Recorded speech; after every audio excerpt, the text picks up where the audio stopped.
Hello friends, welcome to home cooking A to Z. ఎంతో సింపుల్గా మరియు అన్ని ఇంట్లో ఉన్న ఇంగ్రీడియంట్స్తోనే క్రిస్మస్ స్పెషల్ ప్లమ్ కేక్ రెసిపీని రెడీ చేసేద్దాం ఫ్రెండ్స్. ఇది చూడడంలో కాదు, టేస్ట్లో కూడా ఎంతో బాగుంటుంది. ఒకసారి మీరు తప్పకుండా ట్రై చేయాల్సిన రెసిపీ ఇది. ఈ రెసిపీని ప్రిపేర్ చేసుకోవడానికి మనం ముందుగా ఒక బౌల్ తీసుకొని అందులో హాఫ్ కప్పు వరకు ఆరెంజ్ జ్యూస్ని వేసి ఇందులోనే 2 టేబుల్ స్పూన్స్ వరకు కిస్మిస్ని, 2 టేబుల్ స్పూన్స్ వరకు బ్లాక్ కిస్మిస్ని, 2 టేబుల్ స్పూన్స్ వరకు ఆల్మండ్స్ని, 2 టేబుల్ స్పూన్స్ వరకు టూటీ ఫ్రూటీని, 2 టేబుల్ స్పూన్స్ వరకు క్యాష్యూని వేసి నానబెట్టుకోవాలి. మీ దగ్గర టైం ఉంటే మీరు ఓవర్ నైట్ నానబెట్టుకుంటే ఇవి చాలా బాగా ఉంటాయి. టైం లేకపోతే 2 నుంచి 3 గంటలు నానబెట్టుకున్నా సరిపోతుంది. ఈ రెసిపీలో నేను కేక్ మోల్డ్కి బదులుగా స్టీల్ బౌల్ని యూస్ చేస్తున్నాను.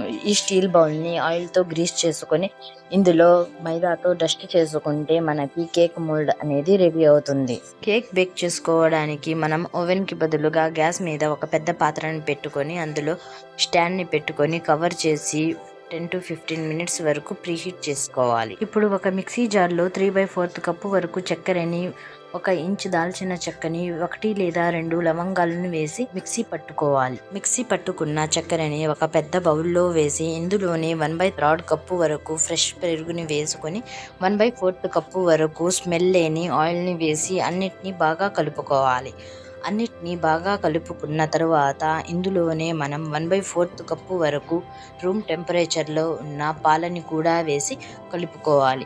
అన్నీ బాగా కలిసిపోయిన తర్వాత ఈ బౌల్ మీద ఒక జల్లెడ పెట్టుకొని అందులో 1 కప్పు వరకు మైదాని, 2 టేబుల్ స్పూన్స్ వరకు మిల్క్ పౌడర్ని, 2 టేబుల్ స్పూన్స్ వరకు కోకోవా పౌడర్ని, 1 టేబుల్ స్పూన్ వరకు బేకింగ్ పౌడర్ని, 1/4 టీ స్పూన్ వరకు బేకింగ్ సోడాని వేసి అన్నిటినీ బాగా జల్లెడ పెట్టుకోవాలి.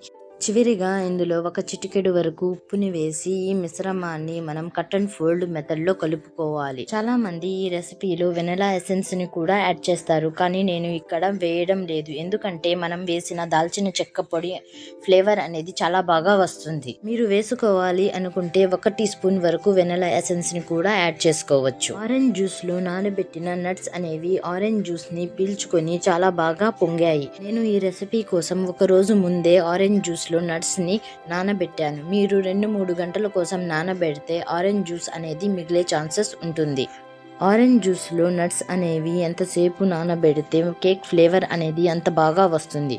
కేక్ బ్యాటర్లో నట్స్ని కలుపుకున్న తరువాత మనం ముందుగానే గ్రీస్ చేసి పెట్టుకున్న కేక్ టిన్లో వేసి వీటి మీద కొన్ని మిగిల్చిన నట్స్తో గార్నిష్ చేసుకోవాలి. గ్యాస్ మీద ఉన్న పాత్ర అనేది చాలా బాగా ప్రీహీట్ అయిపోయింది. ఇప్పుడు ఇందులో మనం జాగ్రత్తగా కేక్ టిన్ని పెట్టుకొని లో ఫ్లేమ్ మీద 1 గంట నుంచి 1 గంట 15 మినిట్స్ వరకు పెట్టుకుంటే మన కేక్ అనేది పర్ఫెక్ట్గా రెడీ అవుతుంది. నార్మల్గా ఈ ప్లమ్ కేక్ అనేది 1 గంట 15 మినిట్స్లో రెడీ అయిపోతుంది. ఒక టూత్ పిక్ గుచ్చి చూస్తే మీ టూత్ పిక్ అనేది క్లీన్గా వస్తే కేక్ అనేది పర్ఫెక్ట్గా రెడీ అయినట్టు. టూత్ పిక్ అనేది క్లీన్గా రాకపోతే ఇంకో 5 to 10 మినిట్స్ వరకు అయినా మీరు గ్యాస్ మీద కేక్ని బేక్ చేసుకోవచ్చు. బేక్ అయిన కేక్ని బాగా చల్లారనివ్వాలి. చల్లారిన తర్వాత కేక్ టిన్ అంచుల వెంబడి ఒక చాకుతో తిప్పుకోవాలి. ఇలా తిప్పుకోవడం వల్ల కేక్ అనేది ఈజీగా డిమోల్డ్ అయిపోతుంది. ఇంతే ఫ్రెండ్స్, ఎంతో సింపుల్గా మరియు ఇంట్లో ఉన్న ఇంగ్రీడియంట్స్తోనే క్రిస్మస్ స్పెషల్ ప్లమ్ కేక్ అనేది రెడీ అయిపోయింది. ఈ రెసిపీ నచ్చినట్లయితే లైక్ చేయండి. కొత్తగా మా ఛానల్ని విజిట్ చేసిన వాళ్ళు మా ఛానల్ని సబ్స్క్రైబ్ చేసుకోండి. ఇంకా మరిన్ని కేక్ రెసిపీస్ కావాలంటే మా ఛానల్ని విజిట్ చేయండి. లేకపోతే ఒకసారి డిస్క్రిప్షన్ బాక్స్ని చెక్ చేయండి. నేను ఆ రెసిపీస్ లింక్ని డిస్క్రిప్షన్ బాక్స్లో ఇస్తాను. ఈ కేక్ రెసిపీలో ఏమైనా డౌట్ ఉంటే నాకు కామెంట్ చేయడం మాత్రం మర్చిపోకండి. Thank you for watching.